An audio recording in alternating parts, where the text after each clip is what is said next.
අයිබෝන් කියලා පිළිගන්නවා මගේ YouTube channel එකට. මේ වීඩියෝ සීරීස් එකෙන් මම කතා කරන්න බලාපොරොත්තු වෙන්නේ C# කියන programming language එක, .NET technology එක සහ MySQL database management system එක භාවිතා කරලා සම්පූර්ණයෙන් වැඩ කරන පුස්තකාල කළමනාකරණ පද්ධතියක් නිර්මාණය කරන්නේ කොහොමද කියලා කතා කරන්න. තවම මගේ YouTube channel එක subscribe කරලා නැත්නම් පල්ලෙහා තියෙන රතු පාට subscribe button එක ප්‍රෙස් කරන්න. ඒ වගේම මේ ළඟ තියෙන bell icon එක click කරලා තියන්න. මම මේ video series එකේ ඊළඟ video එක upload කරපු ගමන්ම ඔබට notification එකක් ගෙන්න ගන්න.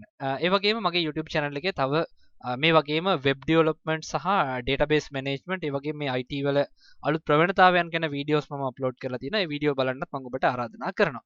හොඳයි. මේ video එකෙන් මම බලාපොරොත්තු වෙන්නේ මගේ මේ library management system එක ගැන කෙටි හැඳින්වීමක් කරන්න.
අපිට දැන් මෙතනදී අඳුනා ගැනීමක් කරන්න පුළුවන් වුණා මේ ප්‍රොජෙක්ට් එකෙන් අපිට මොනවද කරන්න පුළුවන්. ඊළඟට මේ ප්‍රොජෙක්ට් එක භාවිතා කරලා අපිට පුස්තකාලයක් ඔටෝමේට් කරන්න පුළුවන් බව එහෙනම් මාත් එක්කම මේ ප්‍රොජෙක්ට් එක මුල ඉඳන්ම ඩෙවලොප් කරන්න එකතු වෙන්න කියලා ආරාධනා කරනවා. ඒ වගේම මගේ channel එක subscribe කරන්න අමතක කරන්න එපා. ඒ වගේම මම ඊළඟ පාඩම අප්ලෝඩ් කරපු ගමන් දැනගන්න bell icon එකත් click කරලා තියන්න. එහෙනම් මේ පාඩමේ ඉතිරි කොටසත් එක්ක හම්බ වෙමු. අයබෝවන්.